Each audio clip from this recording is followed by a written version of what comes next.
Since the beginning of the human story, the stars, planets, and the dazzling Milky Way have been a constant presence in the night sky. They have helped us navigate the oceans and chart time, and they have inspired great works of art. But worsening light pollution means the glories of the night sky are now hidden from many of us. In this programme, we'll be looking at the impact of light pollution, not just on astronomy, but on life itself. And we'll also be discovering how to work around light pollution, lessen its impact, and looking at ways to provide beautiful dark skies for future generations to enjoy. Welcome to the Sky at Night.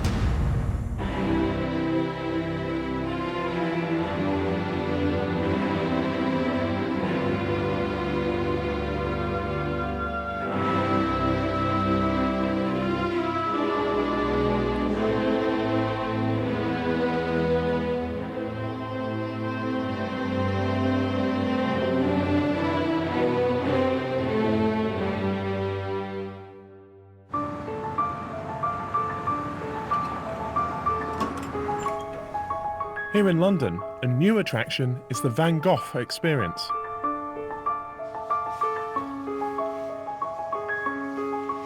Oh wow.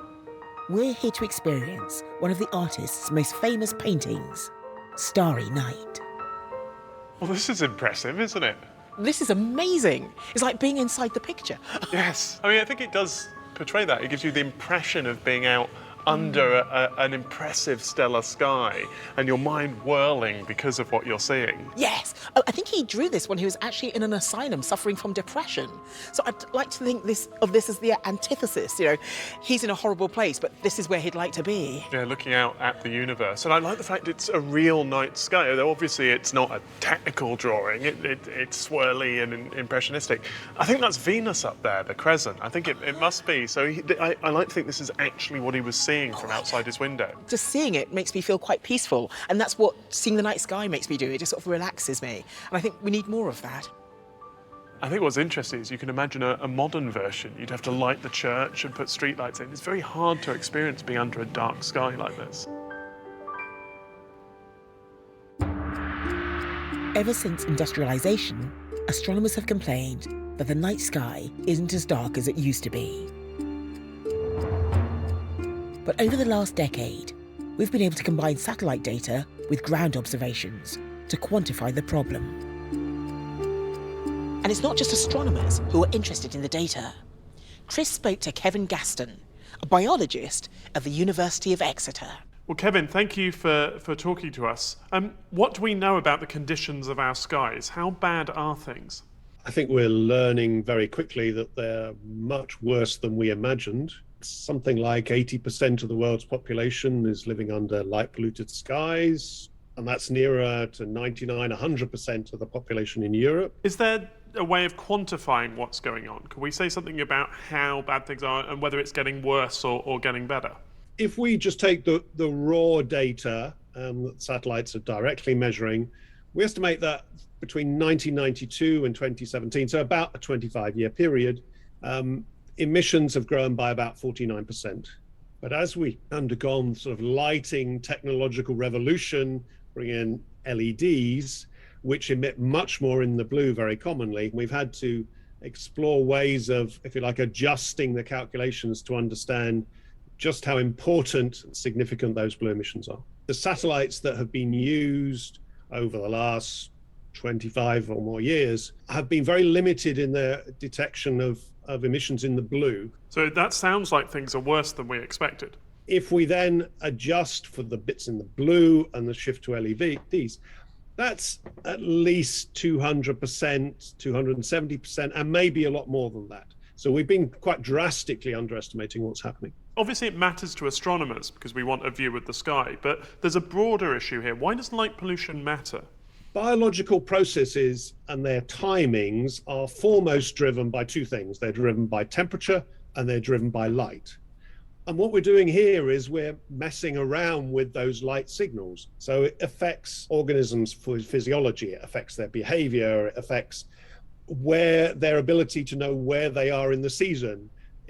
And those have impacts on reproduction, on mortality, and therefore on populations and communities. And these things just ramify through ecosystems. If we're influencing the natural world, then presumably do humans suffer similar effects? I think our psychology, in terms of kind of our place in the scheme of things, I think it's something astronomers have kind of perhaps thought about more than many others. There's also those impacts on physiology, and there's lots of concern around how that might feed through to impacts on mental well-being, on impacts on potentially cancer risks and stuff. But what do you think we should do in terms of rules for lighting? Are there things we can do that are plausible? Lighting is one of those things that we could change very quickly. We have a lot of nighttime lighting that persists all night long, when actually there aren't many people who are using it. And actually we could exploit sort of more responsive technologies that actually light things when you need it. Well, I think this sounds like an excellent idea. So Kevin, thank you very much. For all the reasons Kevin describes, it's becoming increasingly obvious that we need to work on reducing light pollution and protecting the few pockets of dark sky we have left. Pete met up with Dark Skies officer Dan Oakley in one of those dark spots known as Moore's Reserve, after our very own Patrick Moore.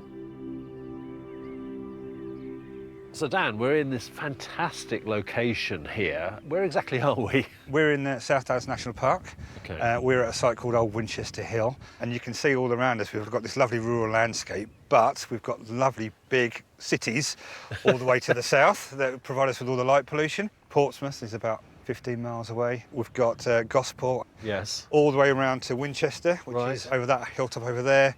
Got Basingstoke, and up towards the north we've got Guildford, and a bit further you'll see London as well. Right, okay. And although our reserve has a central core area, which is where we find the darkest skies, Yes. we've actually got little pockets of dark skies all the way along the south coast that even touch onto the iconic Seven Sisters Cliffs in the far Right. east. And you can get the same experience there. So it's not all about protecting the core. For us, it's about protecting any bit of dark skies Sure. across the South Downs.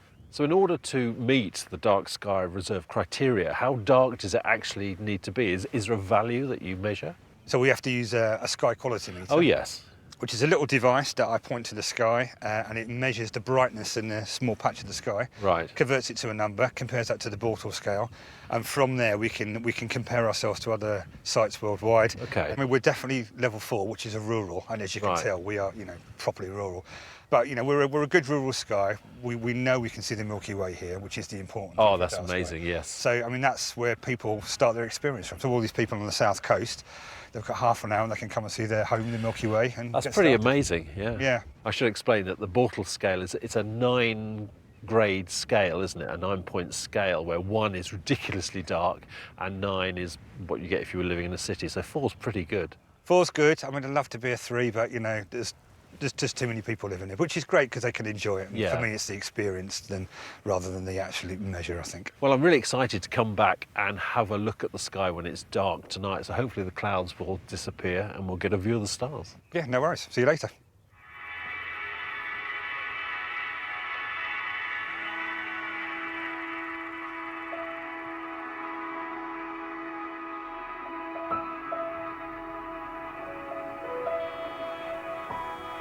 Well, it's dark, Dan, but the clouds haven't gone away, unfortunately. But, in a way, that's helped us to see just how special this site is, because you can see the light pools around us, can't you, quite clearly? Yeah. For us, it's all about the relative differences. So you can see all the light pollution from all those different sources coming off the clouds. But as soon as you stop that move away from the urban environment, coming to the rural, you can see that the density of housing goes down, the amount of light pollution goes down. So this is what we're trying to protect. It's kind of this buffer zone between the urban and the rural. So that's why keeping this is very, very important dark, because it's protecting the night sky above our head. The International Dark Sky Association requires you to have a certain value of darkness to the sky. And you were mentioning earlier about your dark sky meter. Have you brought it with you? Yes, I have. It's right here. Yeah, it's one of the handheld versions. So it's Right. just a a nice easy thing with one button on it, and we just basically just press it up to the sky. Yeah. And it gives us a reading, 17.56. Now that's not particularly dark because Because you've got clouds up here. Yeah, Yes. so we'd expect to see about 20.5. And Right. that's actually the point where my eyes can pick out the Milky Way quite well. And this is the thing you've got to do for your IDA requirement. But the trouble we had as a national park in the south is we didn't think we were dark enough. Okay. And when we compared ourselves to places like Exmoor, who went before us, Yes. they kind of know they're dark because they've got big areas of open wilderness. So we took a different approach by taking a GPS version of this, sticking Right. it on the side of a car, and then I just basically drove around the South Downs for 3 years at night, late into the morning, taking all these readings, and from that we developed a lovely colourful map of where all the sky quality was, and that Wow. map we now use for planning purposes and gives us a good way to implement the policies a bit more smarter. So how do you go about keeping this in place? Do you need to have legislation in place to make people obey the dark sky requirements? Well, I mean, we've got the planning law, which does a certain extent, and we have environmental nuisance laws as well. Yeah. But I think from the authorities' point of view, we like to engage with our community, so I think it's important that we get those messages. And they're really simple messages, so, you get a lot of questions about how I can do my garden light and make it better. Right. And we just tell people, do the basic 101 for light pollution is make sure the light's going where it's needed and not up into the sky. Yes, yeah. And you'll see that kind of principle in all the good street lighting. So a lot of the places on the downs, like I said, the lighting authorities of Hampshire, West Sussex and East Sussex, all their street lights make sure the light goes down. And if it's not going up into the air, we get to see more stars. When we submitted our application to the dark skies, the little motto I gave the application is, we may not be the biggest, we may not be the darkest, but we will be the most cared for. And I think that's right. We've had communities all along the South Downs, even outside, even communities in Brighton, wanting to do their things to help cut out light pollution. So Right. the messages were there, and it was slowly getting embedded. It's spreading into out, everything, yeah. Which is brilliant. It's exactly what we wanted to do. It's exactly the point of a reserve. It's getting those principles embedded in all levels of society. Well, I think the Dark Sky Reserve is a fantastic testament to the amount of work you're all doing, and it's incredible. I actually find it lifts my spirits to know this is happening and it's spreading out. It's just superb. Brilliant job, fantastic. Yeah, thanks.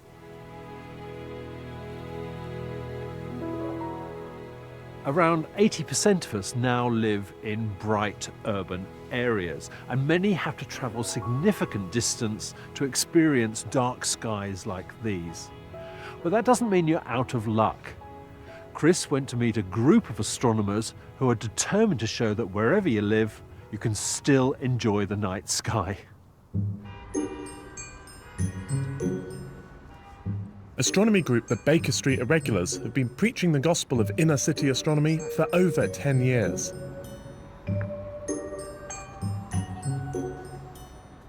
But here, at Television Centre under bright West London night skies, it's easy to be sceptical.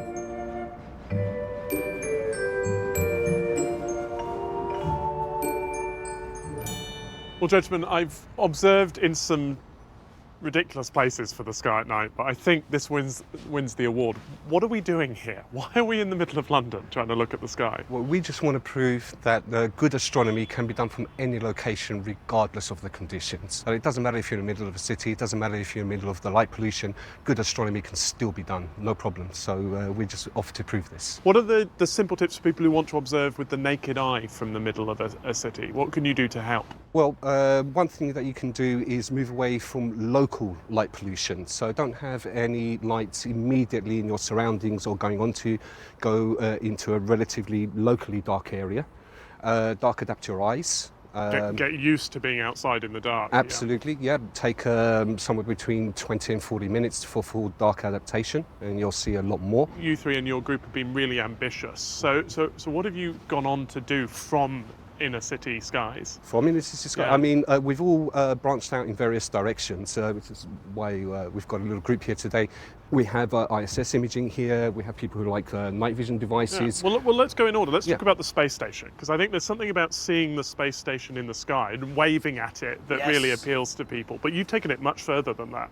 Yes, it's definitely, I think, one of the brightest objects in the sky one can observe. wherever you are, whatever light polluted city you are living in. You said you photographed it as well. How do you go about doing that? I had to experiment myself because there are no descriptions or recipes that how you need to do this. So I had to experiment a bit. But it's a telescope and a high frame rate camera. And swinging across the sky exactly. as well. It's manual tracking. Do you have a particular favourite image that you've captured or a particular pass of the space station that sticks in your mind? There are a few, but if I probably have to choose one, it was last year I had a birthday present. The ISS just went in front of the moon, and even Chris Hadfield, the astronaut, shared it on Twitter. So, nice. So you managed to capture a photo of that? Yes. From here in London? Yes, it's an animation because we're taking high frame rate camera videos. It means that you can actually see it zoom past him. Can we see it here? You can even see some of the spacecraft that dock to the International Space Station. Yeah. Very often, if you go out at night in the early evening, all of the planets are so bright, they will be out before any of the stars. So from an urban location, very, very easy to identify. I mean, we have one taken of Venus here, but in this case we've used an ultraviolet filter and combined the normal white light images with the ultraviolet so we can get some cloud detail there. Filters are part of this game. If we're doing city astronomy and city astrophotography, Yeah. filters are really important. Very much so. If you take a look at here, here we have the Andromeda Galaxy. This shot is taken unfiltered and unprocessed, but if we show you the same picture once filters have been applied and it's been properly processed, you can see the sky now has gone back to black, nice and dark. You can see all of the stars behind it. You can see the dust lanes, everything. That's a beautiful shot. And we should say, when we say filter, this isn't a Photoshop filter. This isn't something in the computer. No, it's a this is a physical filter on the telescope that Yes. stops the light pollution getting into the image. Absolutely. I have to say, I stare at a laptop most of the day, and so when I come and want to use the telescope, I want to look through it. I'm a visual observer. Gavin, is there anything we can do to rescue that experience from the middle of a city? Right, yes, there is, and that's obviously my passion is live visual observing. What I use is to help me is this device you see here, which is a night vision monocular used by the military. Okay. And this actually intensifies the light by about 60 to 70,000 times. So in films, this is where you see them look and it's all green and people are running around in the woods, Yes, sort of thing. exactly, but this one is actually white, so it's a more natural looking there. And that's one of my favourite nebulae, the Rosette Nebula. So let's look at this. The structure in this image is just lovely. So that's through a telescope with this enhancing night vision device. And if you know what you're doing, you can achieve spectacular results. These might look like pictures from the Hubble Space Telescope, but they're actually the work of a member of the Baker Street Irregulars, taken from right here in light-polluted London.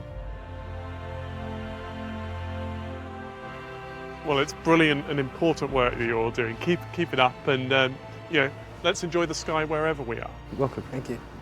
Well, hopefully we've convinced you that even from a rooftop in a city, there's plenty to see in the sky. So to tell us what to look out for, here's Pete. Well, it's still cloudy here at the Moors Dark Sky Reserve, unfortunately. But if it were clear, at the time we're filming this, Orion would be just below the horizon for me. But by the time you're watching this, Orion will be well placed in the southern part of the sky. And Orion is a fantastic constellation, regardless of what your sky quality is like. If you live in the city, you can only make out the brighter stars. And that actually helps you if you're a beginner in astronomy picking out the main pattern, because you haven't got the fainter stars to confuse you. If you've got slightly darker skies, you should be able to make out the faint line that runs underneath the belt of Orion, and that's Orion's sword.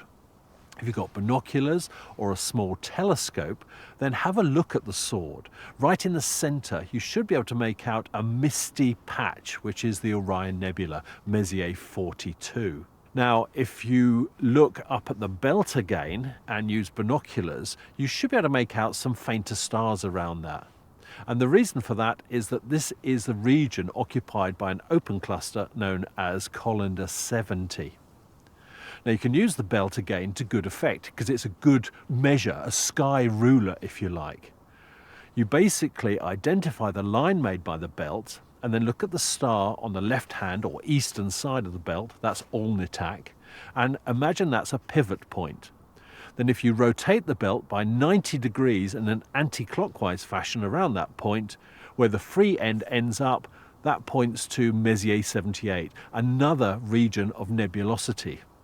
Now, I like this region. If you look at it with a telescope, you'll see that there is some mistiness with two bright stars in there. It always reminds me of car headlights coming towards you in fog.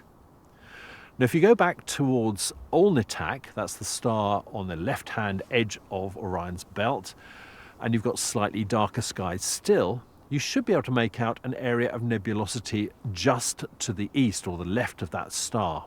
And that's another nebula known as the Flame Nebula, NGC 2024. Now, the problem with viewing the flame is that Alnitak is a really bright star, and you get natural light pollution from that star, which ruins your view, so it's quite difficult to see.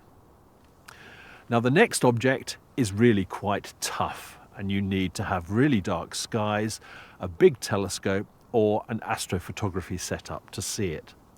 Because running south from Alnitak is a curtain of nebulosity. That's known as IC 434.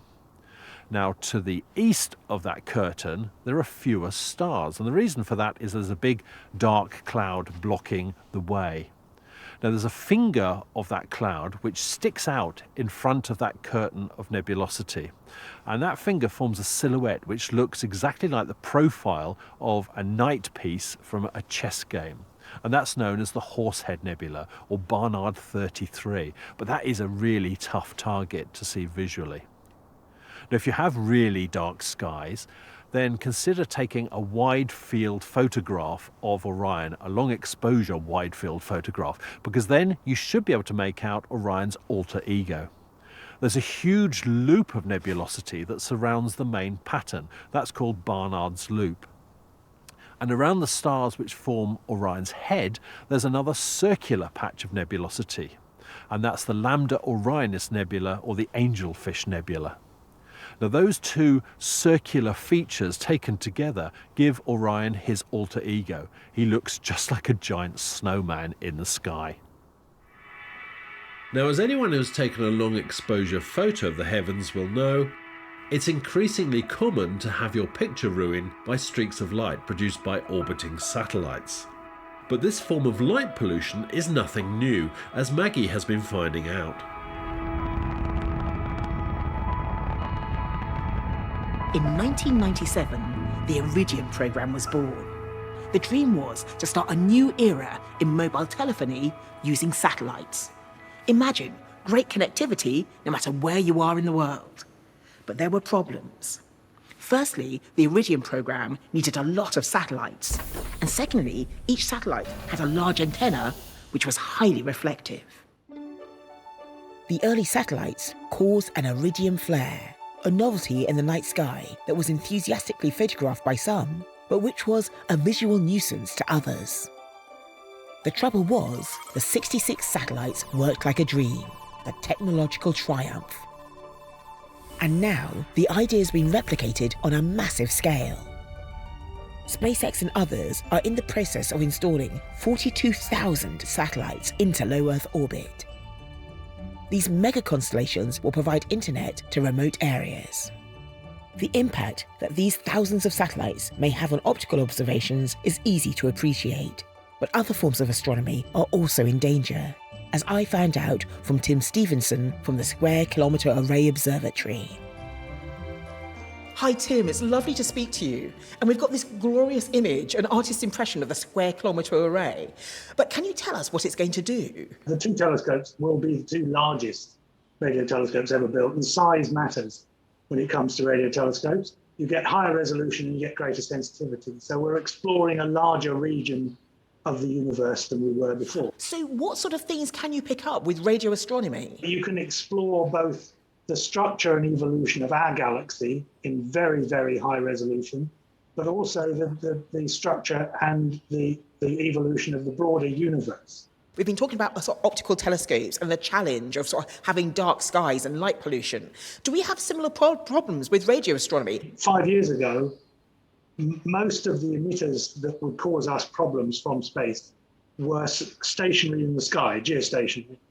So you could avoid them, you could look around them, you could look past them, so to speak. But now the two constellations, the mega constellations that are deployed at the moment, they are radiating about 13 gigahertz. So for us, that sits in our band 5B. Now it's much more intense, and the sources are rapidly moving. Tim, you mentioned this 5B waveband, and you mentioned that it's vulnerable. Can you tell us what it gives us? So carbon monoxide, which is an important indicator of the general gas concentration in stellar forming processes and galaxy evolution and so on, at certain distances we can't see it because these spacecraft are radiating very strongly in those bands, and it blinds our telescopes. Yes, so you're swamped by the local signal coming from these satellites. So this sounds like a real challenge, but can anything be done about it? But the most obvious thing for us to do is to deal directly with industry, appeal to them that we have a problem, and get their cooperation. Now, we work with them in understanding their system and their commercial imperatives, and negotiate with them to minimize the amount of radio frequency power that we see on our sites. So you're not talking about sort of shifting the frequencies to somewhere else. You're talking about sort of so effectively sort of turning the satellites off when they're over certain areas? Or? Yes, that's exactly right. You can't shift the frequencies because effectively these mega constellations operate within ITU rules, and they're only allocated certain bands in which to operate. So, Tim, I guess one of the problems is these constellations of satellites are trying to provide internet to rural areas, and you build radio telescope in rural areas to get away from the noise. So aren't these two things in conflict? Yes, indeed they are. But part of it is already resolved because our telescopes are in radio quiet zones, as they're called, and these radio quiet zones are established by law. The governments of South Africa and Australia, respectively, have actually made it illegal to operate radio equipment in these zones. But they are rural, and in the case of South Africa, underdeveloped areas. And the communities within these areas would benefit very much from improved internet connectivity.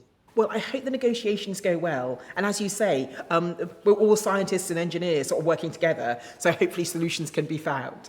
Thank you so much for speaking to me today. Thank you. Through this programme, it's really been interesting to see how light pollution is affecting everything, really. Yeah, it's a serious problem. I think we think of it as an astronomical issue, but it affects how people sleep, their mood, it affects wildlife, and the problem's getting worse. But I think there are solutions. Technology means we can be smarter about lighting. We can put light where we need it, when we need it, rather than just lighting up whole swathes of a city just because that's easy. Yes, and the thing is, environmentally, that makes so much more sense. But with light pollution as well, it's not just affecting us, it's affecting everything, you know, sort of a wildlife all over the world. Yeah, and maybe we should look up at the sky and be reminded that that's worth preserving. People want to go and see the northern lights. People want to, at some point, go and sit under a dark sky. I think it's good for people to get out and look up and see something spectacular. For all that you could do astronomy in a city, there's nothing like being in a properly dark site, looking at the kind of view that Van Gogh was enjoying.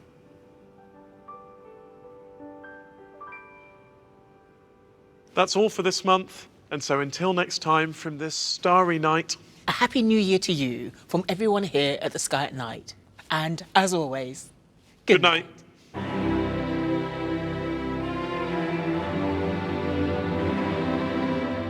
See things no eye has ever seen. The Green Planet is available to watch now on BBC iPlayer. And on BBC Sounds, how the jellyfish is the inspiration for a new robot. It's one of 30 animals that made us smarter. Listen now by downloading the app.